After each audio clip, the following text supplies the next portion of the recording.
warahmatullahi wabarakatuh. Waalaikumsalam warahmatullahi Waalaikumsalam wabarakatuh. Ya, baiklah, untuk pertemuan kita kali ini, Ibu akan mengajarkan tentang apa itu RPP atau Rencana Pelaksanaan Pembelajaran. Apa itu RPP? RPP adalah Rencana Pelaksanaan Pembelajaran yang menggambarkan prosedur dan pengorganisasian pembelajaran untuk mencapai satu kompetensi dasar yang ditetapkan dalam standar isi dan dijabarkan dalam silabus. RPP merupakan persiapan yang harus dilakukan guru sebelum mengajar. Jadi, jika menjadi seorang guru sebelum mengajar, kita harus menyusun RPP terlebih dahulu agar pembelajaran tersebut berjalan dengan baik. Nah, persiapan di sini dapat diartikan persiapan tertulis maupun persiapan mental. Dengan RPP dengan mata pelajaran akuntansi dasar.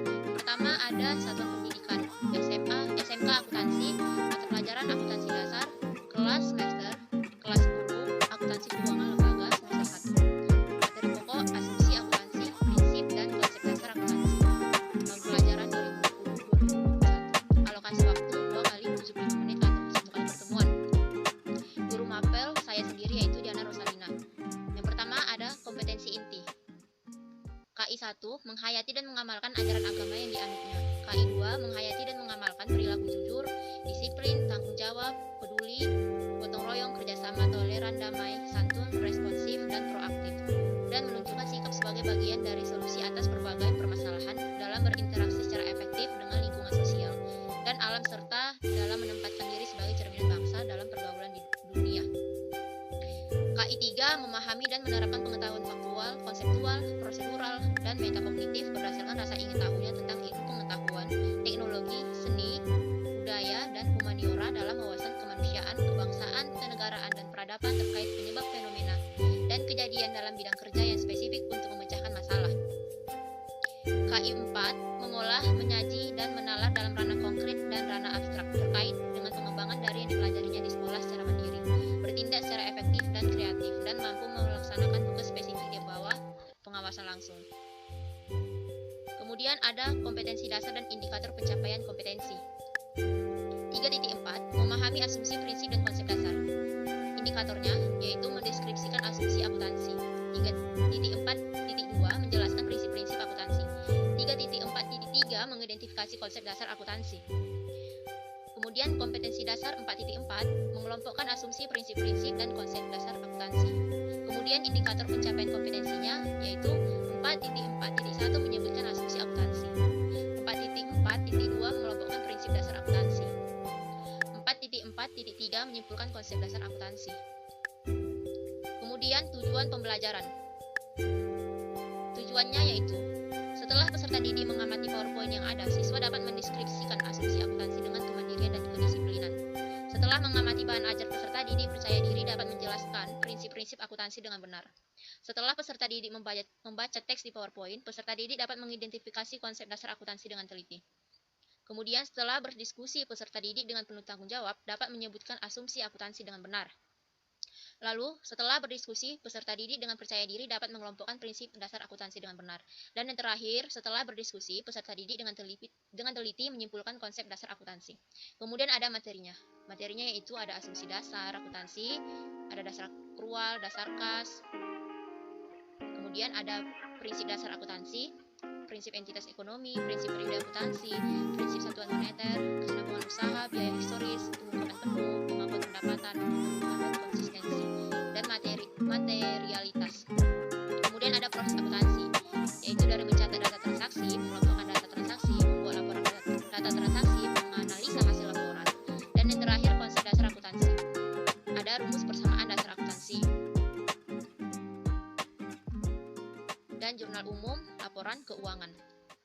Kemudian ada pendekatan, model, dan metode. Pendekatannya yaitu scientific, metode pembelajarannya stimulation, pemberian rangsangan, problem statement, pernyataan atau identifikasi masalah. Kemudian data collection, pengumpulan data, verification, pembuktian, dan generalization, menarik kesimpulan atau generalisasi. Kemudian model pembelajarannya itu adalah model menggunakan jigsaw. Kemudian ada media, alat, dan bahan. Alat dan bahan, kemudian ada laptop, PPT, slide PowerPoint, dan HP. Dan yang terakhir ada sumber belajar. Sumber belajarnya itu dari buku akuntansi SMA, SMK, 10 dan internet Google. Kemudian ada kegiatan pembelajarannya itu. Kegiatan pembelajarannya yang pertama ada pendahuluan. Sintak model pembelajarannya yaitu orientasi. Deskripsinya, guru mengajak peserta didik untuk berdoa sebelum memulai pelajaran. Guru mengecek kehadiran peserta didik, guru menyampaikan kompetensi dasar dan tujuan pembelajaran untuk pertemuan hari ini. Nah, di sini alokasi waktunya 10 menit. Kemudian inti, stimulation atau pemberian rangsangan. Yang pertama mengamati. Peserta didik diminta untuk mengamati lembar kerja, gambar, atau video pembelajaran. Yang kedua membaca. Dilakukan di rumah sebelum kegiatan pembelajaran berlangsung, peserta didik diminta membaca materi dan buku. Kemudian mendengar. Peserta didik diminta untuk mendengarkan pemberian materi oleh guru yang berkaitan dengan asumsi akuntansi dan prinsip konsep dasar akuntansi. Kemudian menyimak. Peserta didik diminta untuk menyimak penjelasan pengantar kegiatan materi secara garis besar atau global tentang materi pelajaran mengenai asumsi akuntansi. Nah, kemudian ada menanya. Menanya di sini adalah mengajukan pertanyaan tentang asumsi akuntansi, prinsip dan konsep dasarnya, dan kelompok asumsi, prinsip dan konsep akuntansi. Nah, di sini alokasi waktunya ada 10 menit dan 20 menit, jadi 30 menit.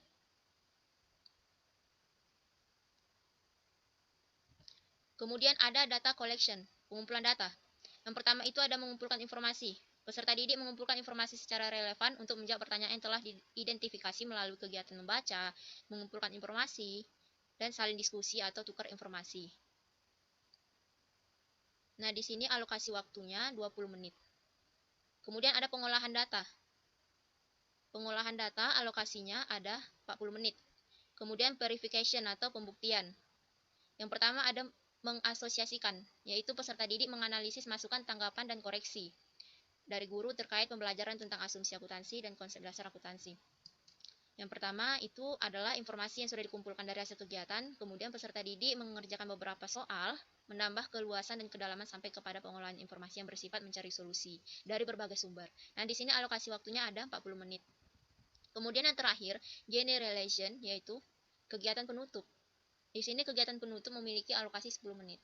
Alokasi waktu 10 menit, yaitu peserta didik membuat rangkuman simpulan, kemudian melakukan refleksi terhadap kegiatan yang sudah dilaksanakan atau literasi, kemudian untuk guru memberikan penghargaan kepada kelompok yang memiliki kinerja dan kerjasama yang baik, dan merencanakan kegiatan tindak lanjut dalam bentuk tugas kelompok perseorangan, atau memberikan agenda pekerjaan rumah, dan menyampaikan rencana pembelajaran pada pertemuan berikutnya. Nah, kemudian ada penilaian hasil pembelajaran. Di sini ada sikap pengetahuan keterampilan. Instrumen penilaian ranah pengetahuan. Itu ada KD 3.4, memahami asumsi prinsip-prinsip dan konsep dasar akuntansi.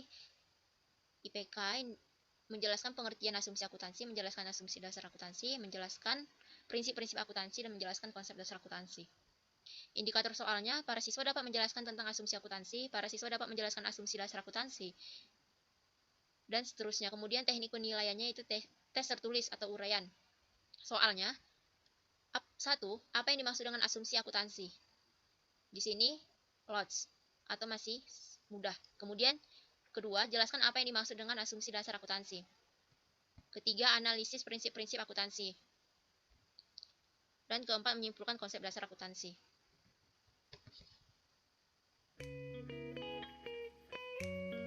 Selanjutnya ada modul, yaitu modul dari asumsi, prinsip, dan konsep dasar akuntansi.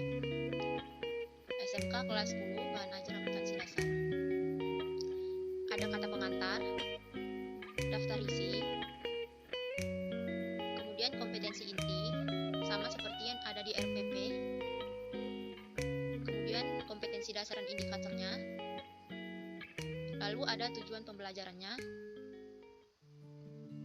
petunjuk penggunaannya, yaitu setiap peserta didik wajib mempelajari bahan ajar ini sesuai dengan kegiatan belajar yang bersangkutan atau sesuai dengan petunjuk guru.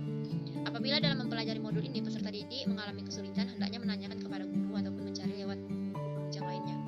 Peserta didik dianjurkan untuk melengkapi referensi sebagai internet, koran, buku dari sumber lain. Kemudian setelah selesai kegiatan belajar bersangkutan, setiap peserta didik menjawab soal-soal latihan dan menyelesaikan tugas sesuai petunjuk. Bila tes hasil belajar belum mencapai ketuntasan belajar minimal, maka peserta didik yang bersangkutan harus mengikuti program remedial sampai mencapai KBM atau ketuntasan belajar minimal. Peserta didik yang tuntas perlu dilakukan pengayaan dengan melanjutkan materi pelajaran berikutnya. Kemudian ini ada peta konsepnya. Peta konsepnya yaitu ada akuntansi dasar. Bagiannya ada akuntansi dasar. asumsi dasar akuntansi, ada prinsip dasar akuntansi, ada konsep dasar akuntansi. Asumsi dasar akuntansi terdiri dari menurut GAAP, menurut AISPA, dan menurut SAK. Kemudian ada apersepsi.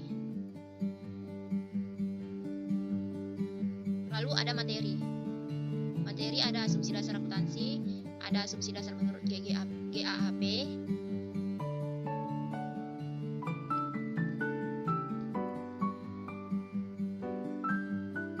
ada menurut AISPA, dan ada menurut SAK, standar akuntansi keuangan. Kemudian ada prinsip dasar akuntansi,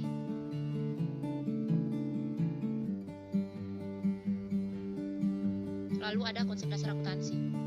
Itu tadi materinya. Kemudian lanjut ke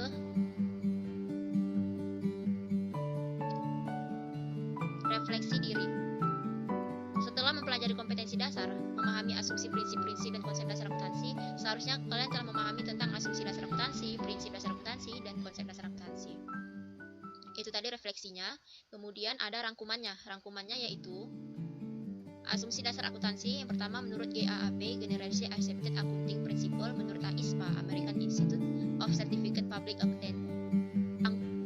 Kemudian menurut SAK, standar akuntansi keuangan, ada prinsip-prinsip dasar akuntansi, ada konsep dasar akuntansi. Kemudian di sini ada soal latihan. Soalnya terdiri dari tuliskan 5 asumsi dasar akuntansi menurut GAAP, sebutkan dan jelaskanlah 10 asumsi prinsip akuntansi menurut AISPA. Apakah yang dimaksud dengan prinsip pengakuan pendapatan? Tuliskan alasan perlunya penerapan konsep periode akuntansi dan jelaskan tentang konsep dasar akuntansi. Yang terakhir ada daftar pustaka.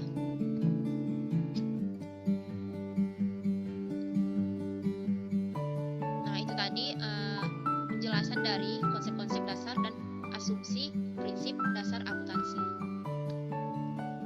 Dari presentasi yang saya lakukan, ada yang ingin ditanyakan atau ada yang ingin menambahkan saran? Nah, saya mau kasih saran.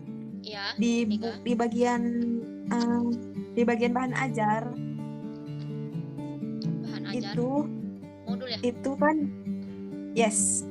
kan dia tuh ada tuh di bawah sebelum daftar pustaka kalau nggak salah ya, itu ada glosarium seperti kata-kata yang menurut di buku itu penting gitu. Itu belum ada ya tadi? Oh, untuk glosariumnya ya? Iya.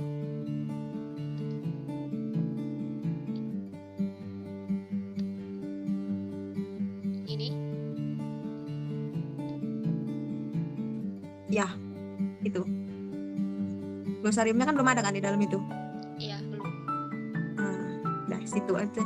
Terus untuk PowerPoint lebih ke inti-intinya aja sih menurut Pega ya. Baik, terima kasih Udah Pega. Ada lagi? Iya. Oke, baiklah. Jika tidak ada lagi yang ingin ditanyakan dan jika tidak ada lagi yang ingin mengasih saran, maka saya akhiri presentasi untuk hari ini. Assalamualaikum warahmatullahi wabarakatuh.